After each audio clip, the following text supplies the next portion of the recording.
Good morning, students. Yes, let us start the 5th standard EVS. We have already started the 10th chapter, Flow of Water.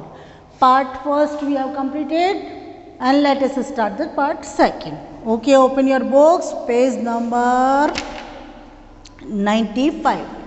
Methods of irrigation.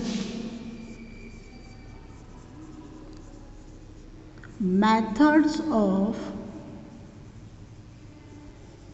irrigation. What is the irrigation? As you know, irrigation means watering to plants. पौधों को पानी देना. हमारे घर में हम पौधों को पानी देते हैं ना, उसी तरह से जो फील्ड होते हैं, बड़े बड़े खेत होते हैं, वहाँ पे क्रॉप्स को क्या करते हैं, ये जो किसान होते हैं, हमारे फार्मर्स होते हैं, दे ऑल्सो इरीगेट दैम, यानी सिंचाई करते हैं. Methods of irrigation. There are 3 methods of irrigation. कितने मेथड होते हैं? 3 मेथड्स. नंबर 1 है फ्यूरो इरीगेशन.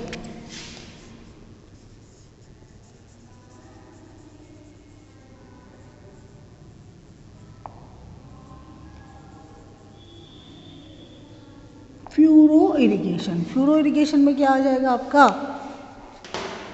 कि in furrow irrigation a number of ridges and furrows are made in the field. जो बहुत सारी जो होते हैं रिजेस और फ्यूरो जो होते हैं वो फील्ड में बना दी जाती है. Crops are raised in the ridges और irrigation is carry out in the furrows. देखिए, रिजेस और फ्यूरोज एक खाई जैसी चीज़ हो गई, एक ऊपर नीचे ऊपर नीचे. जो ऊपर वाला पोर्शन होता है उसे हम रिजेस बोलते हैं और नीचे वाला होता है फ्यूरो. खाई वाला कंडीशन देखिए, ये देखिए, ये बीच में पानी भरा हुआ है, नीचे वाला पोर्शन है और ऊपर वाला पोर्शन ऊपर है. तो जो ऊपर वाला पोर्शन है उसको हम रिजेस बोलेंगे और नीचे वाला जो होता है फ्यूरो बोलते हैं. तो हम क्या करते हैं, सबसे पहले बहुत सारी पूरे खेतों में इस तरह से क्यारियाँ बना देते हैं. क्यारियाँ भी बोला जा सकता है इसको. जो तो अलग अलग मतलब एक सिस्टम बन जाता है पूरा का पूरा कि इस लाइन में पानी जाएगा और यहाँ पे फसल है. तो crops are raised in the ridges. Ridges के अंदर क्रॉप्स जो होती है ऊंची उठी हुई जगह होती है रिजेस, जहाँ पर आपकी फसल ऊपर हो जाती है. And irrigation is carried out in the furrows. Number 2 है फ्लड इरीगेशन.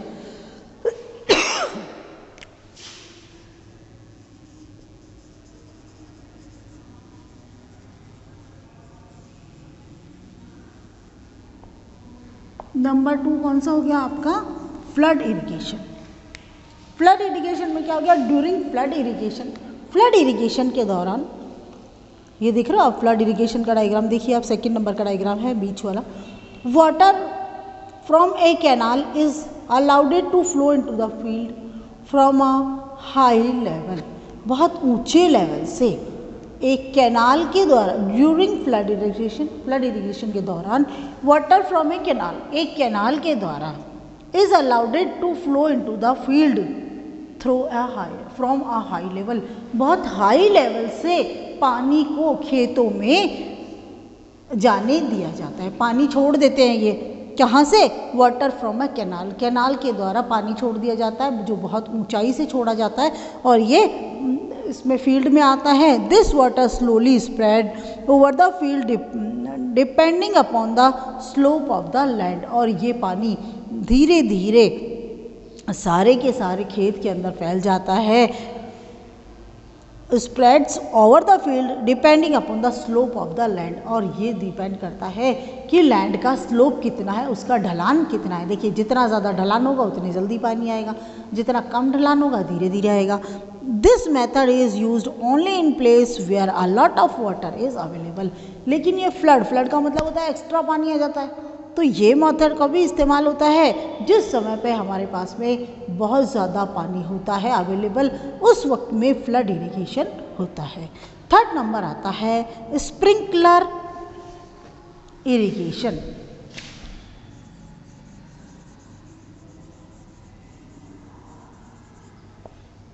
स्प्रिंकलर इरीगेशन का मतलब क्या होता है? इरीगेशन मतलब सिंचाई और स्प्रिंकलर माने फव्वारा. एक फव्वारा चला देते हैं हम, उस तरह से सिंचाई होती है. देखिए थर्ड नंबर है स्प्रिंकलर इरिगेशन में। In sprinkler irrigation water is spread on standing crop in the form of artificial rain. इस इरिगेशन मेथड में जो फसल खड़ी हुई होती है उस खड़ी फसल के ऊपर एक फव्वारे की तरह से आर्टिफिशियल बारिश जैसे आती है उस रूप में फव्वारे की तरह से स्प्रिंकल की तरह से जो होता है पानी स्प्रेड किया जाता है, पानी दिया जाता है। Water is distributed through pipes that have rotating nozzles on tops.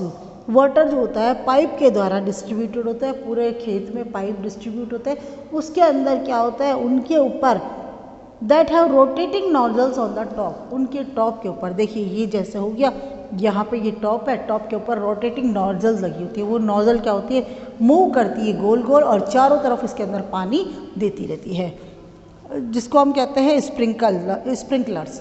Pumps are fitted with the system for lifting water. पानी को ऊपर उठाने के लिए इसमें पंप लगे हुए होते हैं। Through the rotating nozzle, rotating nozzles की सहायता से water is spread on the crop. पानी जो है फसल के ऊपर फैलाया जाता है, स्प्रे किया जाता है। This method is often used, ये मेथड जो होता है वो अक्सर यूज़ किया जाता है। वेयर फ्लड इरिगेशन, जहाँ पर फ्लड का पानी, फ्लड इरिगेशन और furrow irrigation is not possible. ये मेथड यानी कि स्प्रिंकलर मेथड वहाँ इस्तेमाल किया जाता है जहाँ पर फ्यूरो इरिगेशन भी पॉसिबल नहीं है और फ्लड इरिगेशन भी पॉसिबल नहीं है। तो it is one of the modern method of irrigation, यह एक मॉडर्न मेथड है इरिगेशन का। हो गया आपका, okay. Now requirement of water, क्या बोल रहे हैं हम लोग,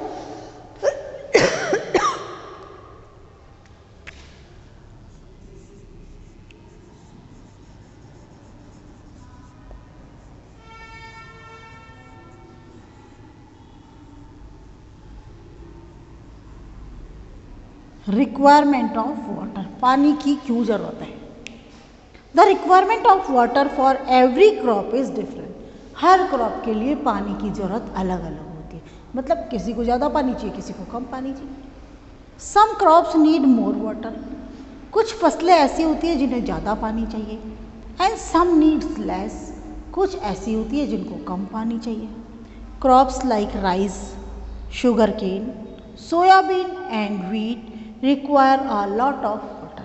कुछ फसलें जैसे कि राइस मतलब चावल, पैडी इसको क्रॉप बोलते हैं, शुगर केन गन्ना, सोयाबीन गेहूँ, इन्हें बहुत सारा पानी चाहिए।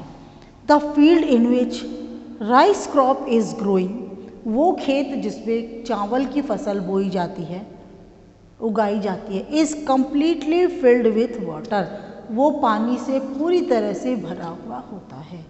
तो the field in which rice crop is growing, वो खेत जिसमें चावल की फसल उगाई जाती है, should be completely filled with water, वो पानी से पूरी तरह से भरा हुआ होना चाहिए। Peas, gram, onion and cucumber require less amount of water.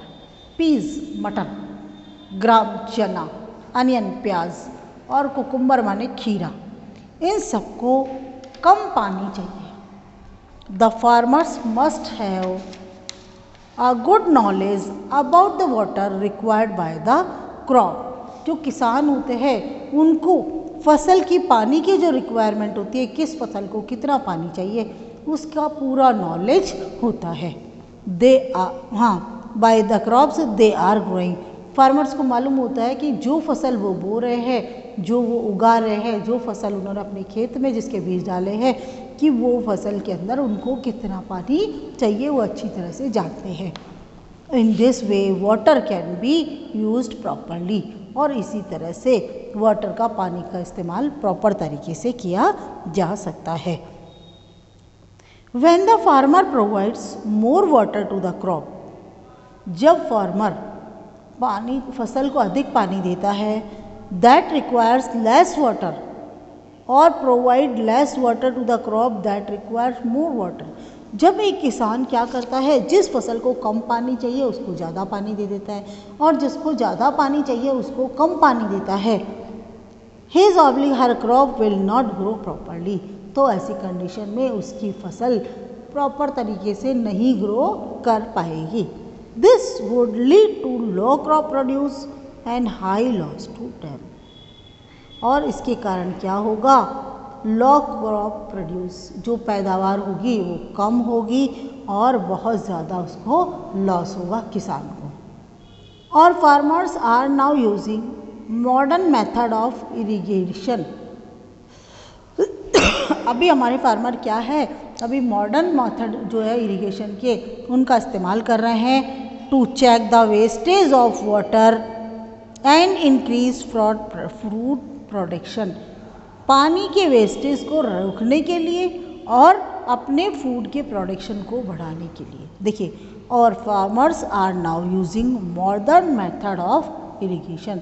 अब हमारे जो फार्मर्स है, किसान है, वो सिंचाई के लिए नए मॉडर्न मेथड का इस्तेमाल कर रहे हैं to check the wastage of water, ताकि जो है check the wastage of water, ताकि जो पानी का वेस्टेज है उसको रोक सके, and increasing food production, food के प्रोडक्शन को इंक्रीज कर सके।